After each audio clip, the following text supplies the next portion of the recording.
Hi, as I'm sure you've probably, or most of you have probably seen my post on Facebook recently regarding Morrison selling unstunned halal meat from the National Halal Centre.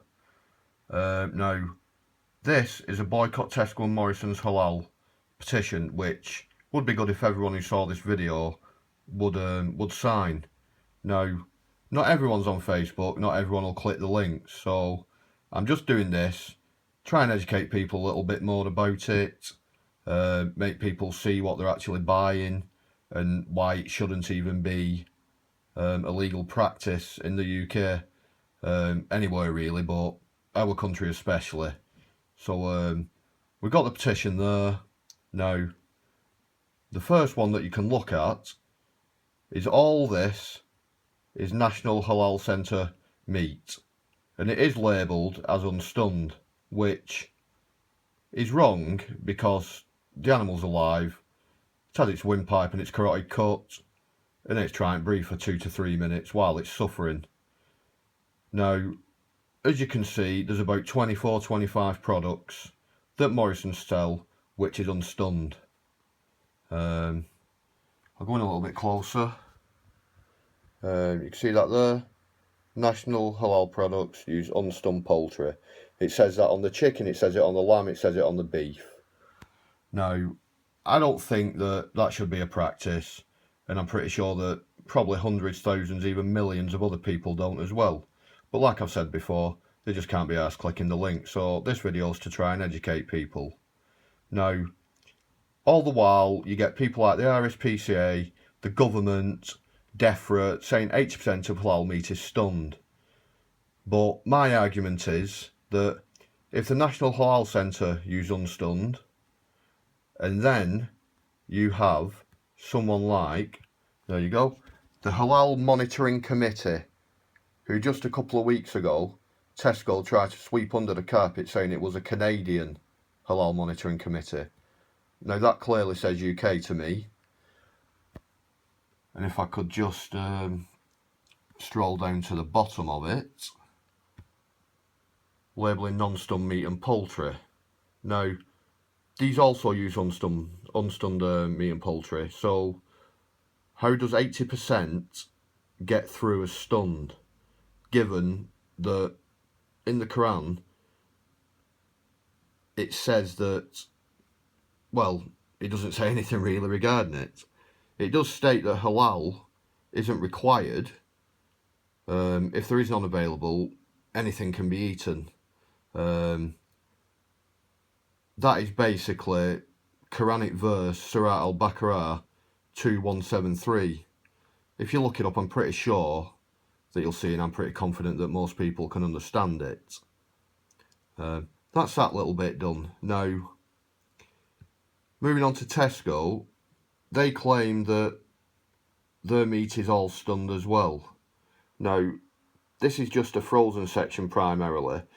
Tesco claim that they don't sell any fresh halal meat. Now, there's no New Zealand lamb included in this, which it is common knowledge that all New Zealand lamb is in fact halal, and that means unstunned. So you can make your own choice up on that, make your own decisions, but that's just how it is. Now, I'm just going to move on to a couple of things. Iceland. You search for halal, return 0 results. Right?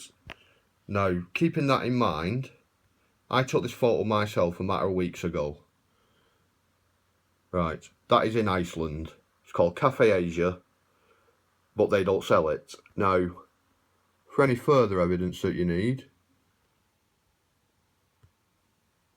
exclusive to Iceland. There's no really denying that then, is there? So, no, afraid not.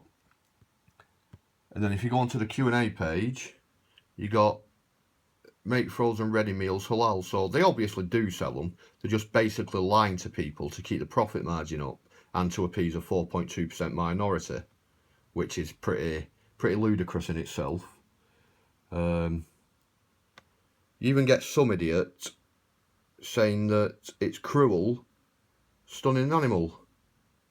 I don't see how, because the stun renders the animal unconscious and unfeeling. That's the part where the halal comes into it, because the animal has to be alive, it has to be aware, it has to be conscious.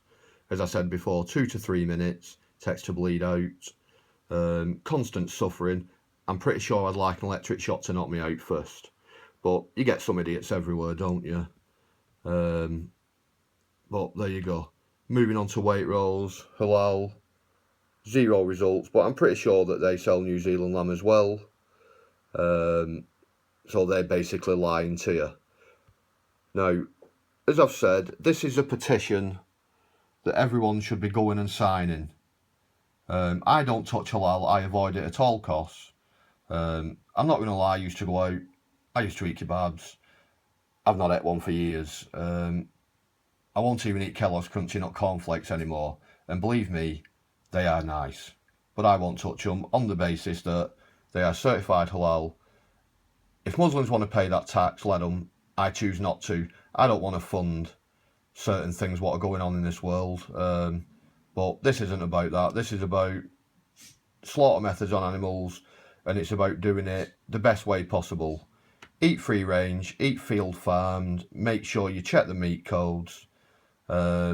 If you can't, there's many pages on Facebook which I'm sure everyone knows about. Now, there is a page called Ban Halal Meat. I am one of the admins on it. I post everything that I can possibly find, nearly up to 4,000 likes on the page, so if in doubt, come along, we'll try and educate you the best that we can.